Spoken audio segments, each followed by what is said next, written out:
Sai Ram. Sri Sai Satcharitra, Chapter 28. Sparrows drawn to Shirdi. Lakhami Chand, Barhanpur Lady, Megha. Preliminary. Sai is not finite or limited. He dwells in all beings, from ants and insects to the god Brahma. He pervades all. Sai was well versed in the knowledge of the Vedas as well as in the science of self realization. As he was proficient in both these, he was well fitted to be the Sadguru. Anyone, though learned but not able to awaken the disciples and establish them in self realization, does not deserve to be called a Sadguru.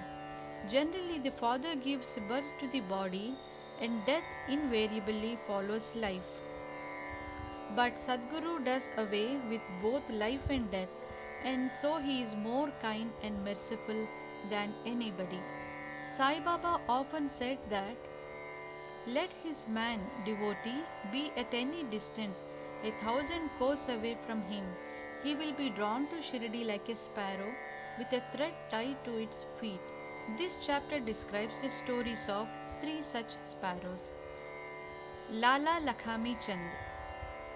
This gentleman was first serving in the railways and afterwards in Sri Venkateshwar Press in Bombay and thereafter in the firm of Messrs. Ralli Brothers as a Munshi clerk.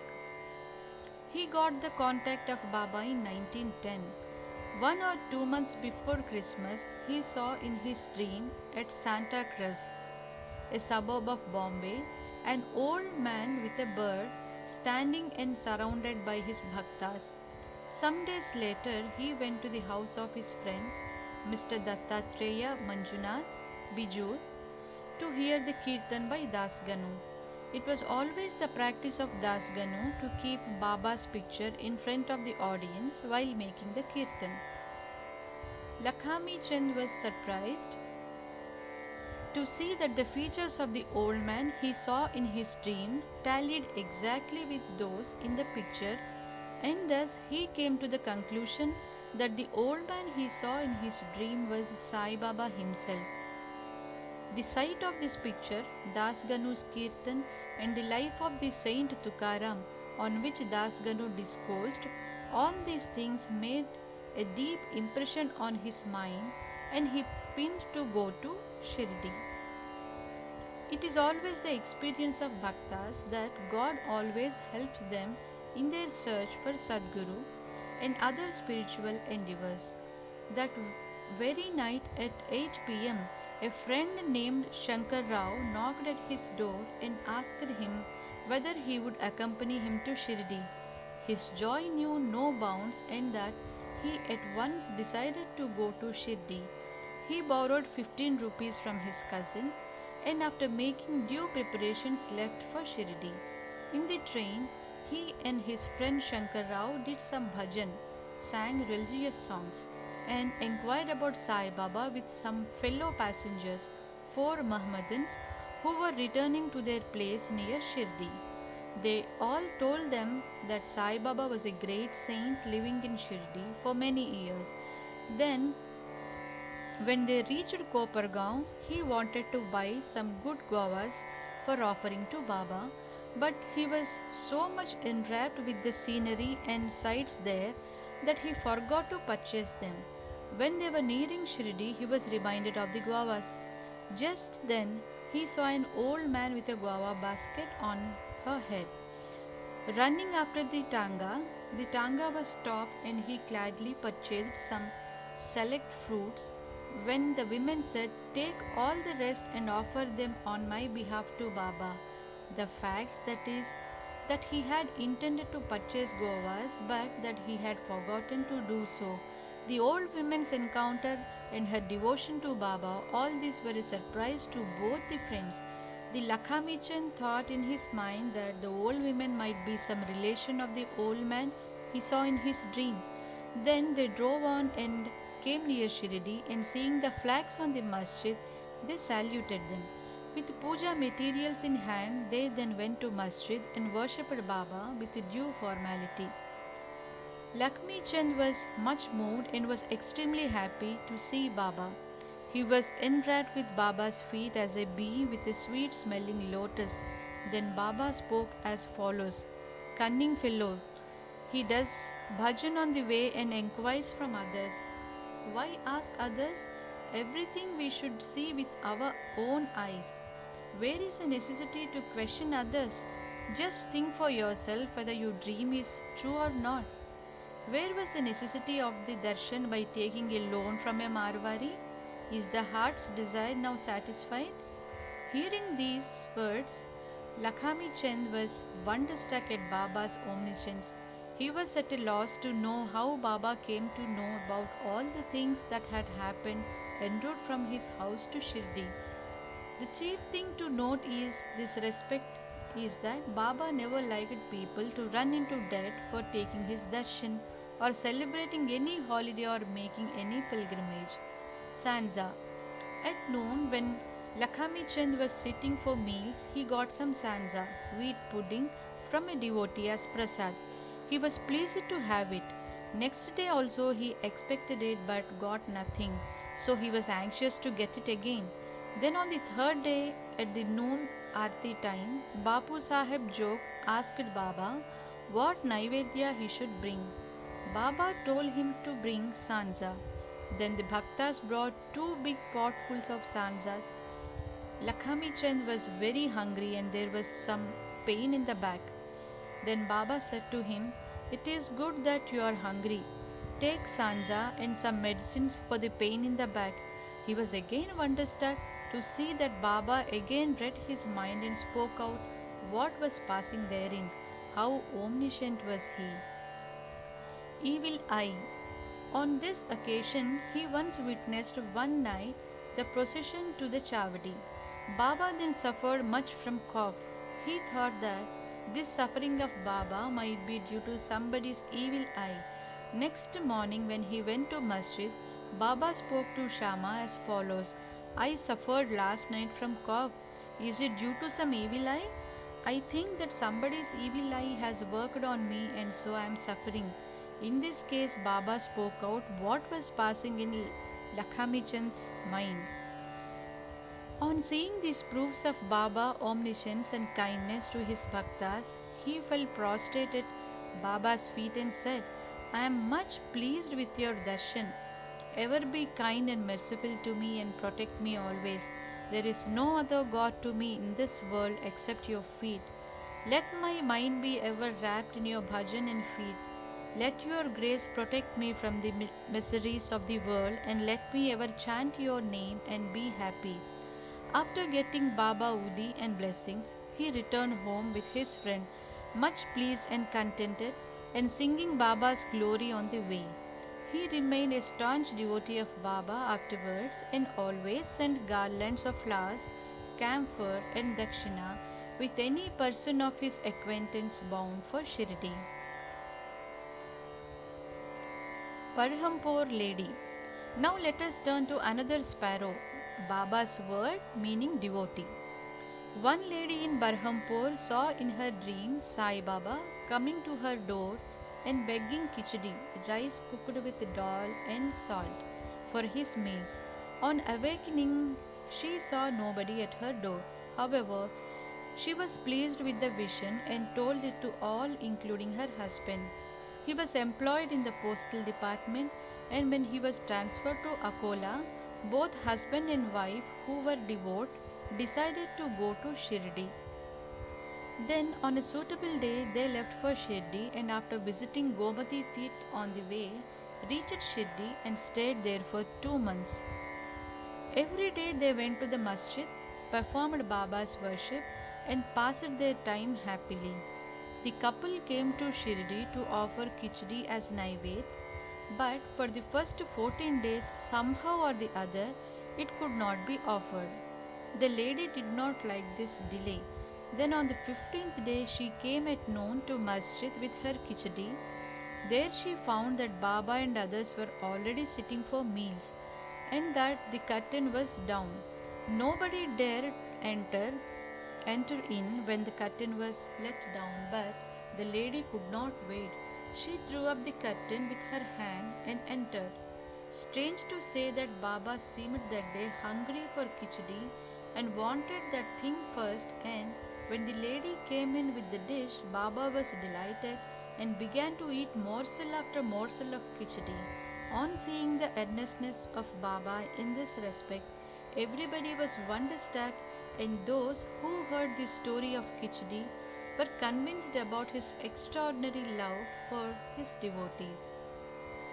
Megha. Now let us go to the third and the bigger sparrow. Megha of Viramgaon was a simple and illiterate Brahmin cook of Rao Bahadur H.B. Sathe. He was a devotee of Shiva and always chanted the five-syllabled mantra Namah Shivaya. He did not know the Sandhya nor its chief mantra, the Gayatri. Rao Bahadur Sathe was interested in him, got him taught the Sandhya and the Gayatri. Sathe told him that Sai Baba of Shirdi was the embodied form of the god Shiva and made him start for Shirdi. At the Broj railway station, he learned that Sai Baba was a Muslim and his simple and orthodox mind was much perturbed at the prospect of bowing to a Muslim, and he prayed to his master not to send him there. His master, however, insisted on his going there and gave him a letter of introduction to his Sathe's father-in-law, Ganesh Damodar, alias Dada Kelkar at Shirdi, to introduce him to Sai Baba. When he reached Shirdi and went to the masjid, Baba was very indignant and would not allow him to enter. "Kick out the rascal," roared Baba, and then said to Megha, "You are a high caste Brahmin and I am a low Muslim. You will lose your caste by coming here, so get away." Hearing these words, Megha began to tremble. He was wondering as to how Baba had come to know about what was passing in his mind. He stayed there for some days, serving Baba in his own way, but was not convinced. Then he went home. After that, he went to Triambak, Nashik district, and stayed there for a year and a half. Then again he returned to Shirdi. This time, at the intercession of Dada Kelkar, he was allowed to enter the masjid and stay in Shirdi. Sai Baba's help to Megha was not through any oral instruction. He worked upon Megha internally, mentally, with the result that he was considerably changed and benefited.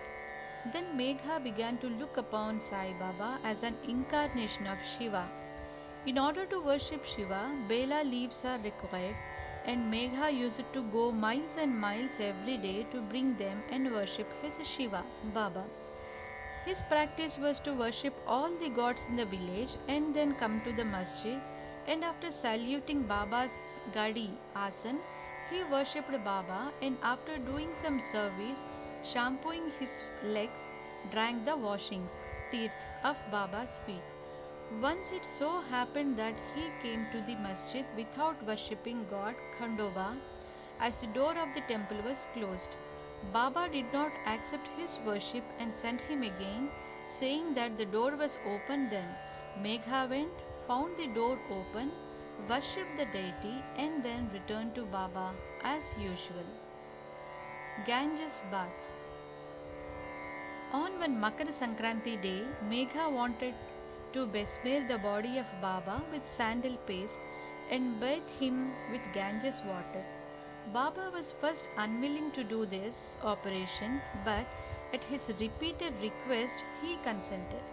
Megha had to traverse a distance of 8 kos, going and returning, to bring the sacred water from the Gomati river. He brought the water, made all preparations for the bath at noon, and asked Baba to get ready for the same. Then Baba again asked him to be freed from his bath, saying that as a fakir he had nothing to do or gain with Ganges water. But Megha did not listen. He knew that Shiva is pleased with a bath of Ganges water and that he must give his Shiva Baba that bath on that auspicious day. Baba then consented, came down and sat on a pat wooden board and protruding his head said, "O Megha, do at least this favor. Head is the most important organ of the body, so pour the water over the body only. It is equivalent to the full or whole bath." "All right," said Megha, and lifting the water pot up, began to pour it on the head. But in doing this, he was so much overwhelmed with love that he cried out, "Har Gange," and emptied the pot on the whole body. He kept the pot aside and began to look at Baba, but to his surprise and amazement, he found that Baba's head was only drenched but the body quite dry. Trident and Pindi. Megha worshipped Baba in two places. In the masjid, he worshipped Baba in person, and in the Vada, Baba's big picture given by Nana Sahib Chandorkar. This he did for 12 months. Then, in order to appreciate his devotion and confirm his faith, Baba gave him a vision. Early one morning, when Megha was still lying down on his bed with eyes closed but internally awake, he saw clearly Baba's form. Baba, knowing him to be awake through akshata, rice grains marked red with kumkum, and said, "Megha, draw a trident," and disappeared. Hearing Baba's words, he eagerly opened his eyes but did not see Baba, but saw only rice grains spread here and there. He then went to Baba, told him about the vision, and asked permission to draw a trident. Baba said, "Did you not hear my words asking you to draw a trident? It was no vision but direct order, and my words are always pregnant with meaning and never hollow." Megha said, "I thought you woke me up, but all the doors were closed, so I thought it was a vision." Baba rejoined, "I require no door to enter. I have no form nor any extension. I always live everywhere. I carry on as a wire puller all the actions of the man who trusts me and merges in me." Megha returned to the Vada and drew a red trident on the wall near Baba's picture. Next day, a Ramdasi Bhakta came from Pune, saluted Baba, and offered him Pindi, an image of Shiva. At this time, Megha also turned up there. Baba said to him, "See, Shankar has come. Protect, that is, worship him now." Megha was surprised to see Pindi following trident immediately. Then also in the Vada, Kaka Sahib Dikshit was standing with a towel on his head after having taken his bath and was remembering Sai when he saw a Pindi before his mental vision. While he was wondering about this, Megha came and showed him the Pindi presented to him by Baba. Dikshit was happy to know that the Pindi was exactly tallied with the one he saw a few minutes before in his vision. In a few days after the drawing of this trident was complete, Baba installed the Pindi near the big picture which Megha was worshipping. The worship of Shiva was dear to Megha, and by arranging the drawing of the trident and the installation of the Pindi, Baba confirmed his faith therein. After continuous service of Baba for many years, doing regular worship and arati every noon and evening, Megha passed away in 1912. Then Baba passed his hands over his corpse and said, "This was a true devotee of mine." Baba also ordered that at his own expense the usual funeral dinner should be given to the Brahmins, and this order was carried out by Kaka Sahib Dikshit. Bow to Sri Sai, peace be to all.